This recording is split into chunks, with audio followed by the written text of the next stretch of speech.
বাড়ি বন্দোবস্ত আর মহলবাড়ি বন্দোবস্ত।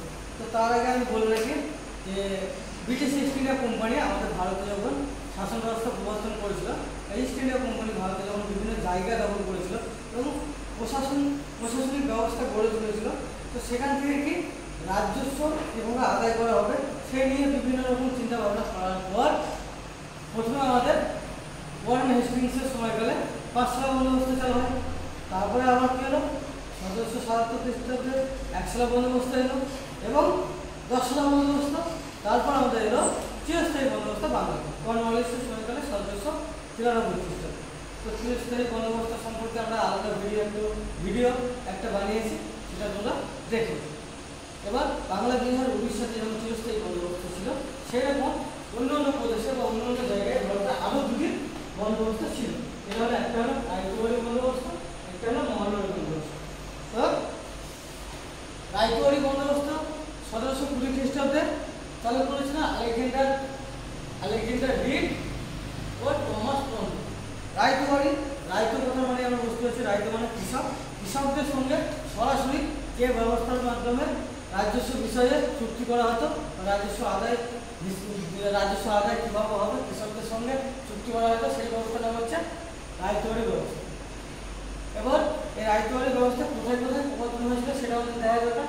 স্থান এখানে লেখা আছে, তো মাদ্রাজ ও বোম্বে প্রেসিডেন্সি, যে মাদ্রাজ এবং বোম্বে প্রেসিডেন্সি ছিল সেই সব এলাকায়, কিছু কিছু এলাকায় এই রায়তওয়ারি বন্দোবস্ত চালু হয়েছিল। এবার রাজস্বের হার, এই ব্যবস্থা রাজস্বের হার ছিল যে কতটা রাজস্ব দিতে হবে, এটা 45% এবং 55%। তো এত পরিমাণ রাজস্ব কৃষকদেরকে সরকারকে দিতে হবে। এবার রাজস্বের হার পরিবর্তনে কত বছর পর আবার রাজস্ব বাড়ানো হবে বা কমানো হবে সেই সম্পর্কে একটা কি নির্দিষ্ট সময় ঠিক করেছিল। রাজস্বের হার পরিবর্তন 20 থেকে 30 বছর অন্তর কি করা হতো, 20 থেকে 30 বছর অন্তর রাজস্বের হার পুনর্বিবেচনা করার পর সেটা পরিবর্তন করা হবে। তো রায়তওয়ারি বন্দোবস্ত দেখো 1820 খ্রিস্টাব্দে চালু করা হয়েছিল বা প্রবর্তন করেছিলেন প্রবর্তককে আলেকজান্ডার রিড ও টমাস টন। স্থান মাদ্রাজ ও বোম্বে প্রেসিডেন্সি। রাজস্বের হার 45 থেকে 55, আর রাজস্বের হার পরিবর্তন হতো 20 থেকে 30 বছর অন্তর। এবার আমাদের দেখার বিষয় হচ্ছে, সেটা হলো মহলবাড়ি বন্দোবস্ত। 1822 খ্রিস্টাব্দে মহলবাড়ি বন্দোবস্ত প্রবর্তন হয়। তো মহলবাড়ি বন্দোবস্ত বলতে আমরা একটি কথা বলি, মহলবাড়ি হচ্ছে কয়েকটি গ্রামের সমষ্টি। এবার এই গ্রামের সমষ্টি ওই গ্রামের মানুষের সঙ্গে বা কোনো সমষ্টি বা কোনো গোষ্ঠীর মানুষের সঙ্গে চুক্তি করে রাজস্ব আদায়ের যে ব্যবস্থা তাকে বলছে মহলবাড়ি বন্দোবস্ত। কয়েকটি গ্রামকে নিয়ে একটি মহল সৃষ্টি হতো, সেই মহলের মাধ্যমে রাজস্ব আদায় করার যে ব্যবস্থা সেটা হচ্ছে মহলবাড়ি বন্দোবস্ত। এর প্রবর্তককে এলফিনস্টোন আর হোল্ট লেগিন। তো এই দুজন এই রায়তওয়ারি বন্দোবস্ত চালু করেন 1822 খ্রিস্টাব্দে। স্থান যে জায়গাতে চালু হয়েছিল সেই জায়গাগুলির নাম হচ্ছে বঙ্গীয় উপত্যকা আর উত্তর পশ্চিম প্রদেশ ও মধ্য ভারতের কিছু অংশ। মধ্য ভারতের কিছু অংশ এবং বঙ্গীয় উপত্যকায় এই রায়তওয়ারি ব্যবস্থা চালু ছিল। রাজস্বের হার, এটাতে রাজস্বের হার কৃষকরা বা যে মহল যে রাজস্ব সরকারকে দিত এবং যে ব্যক্তি সে রাজস্ব আদায় করতো এই সমষ্টির কাছ থেকে তাকে দেওয়া হতো 20% আর সরকার দিত 80%।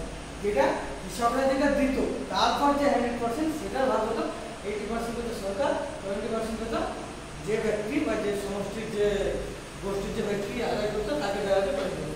রাজস্বের হার পরিবর্তন 20 থেকে 30 বছর অন্তর এই রাজস্বের হার পরিবর্তন করা হয়। তো রায়তওয়ারি বন্দোবস্ত একবার সামারি দেখে নাও। 1822 খ্রিস্টাব্দে এলফিনস্টোন, হোল্ট ম্যাকেঞ্জি। স্থান বঙ্গীয় উপত্যকা, উত্তর পশ্চিম প্রদেশ এবং মধ্য ভারতের কিছু অংশ। রাজস্বের হার 80% এবং 20%। যে আদায় করতে তারা 20% দেওয়া হতো, সরকার দিত 80%। রাজস্বের হার পরিবর্তন 20 থেকে 30 বছর। তো আজকে আমাদের আলোচনার বিষয় ছিল রায়তওয়ারি এবং মহলবাড়ি বন্দোবস্ত। তো এই ব্যবস্থায় এই যে মহলবাড়ি বন্দোবস্ত, রায়তওয়ারি বন্দোবস্ত, চিরস্থায়ী বন্দোবস্ত, একশালা বন্দোবস্ত, পাঁচশালা বন্দোবস্ত এবং 10শালা বন্দোবস্ত, এইসব ব্যবস্থাগুলি চালু কেন করেছিলেন? চালু করেছিলেন যেন সরকার বা ইস্ট ইন্ডিয়া কোম্পানির রাজস্ব আদায়ের জন্য এইসব বন্দোবস্তগুলি চালু করেছেন। কারণ এইসব বন্দোবস্তগুলি চালু করার ফলে নির্দিষ্ট হারে রাজস্ব আদায়ের জন্য এবং রাজস্ব আদায়ে নিশ্চয়তা আনার জন্য রাজস্ব আদায় নিশ্চিত হয়ে যায়।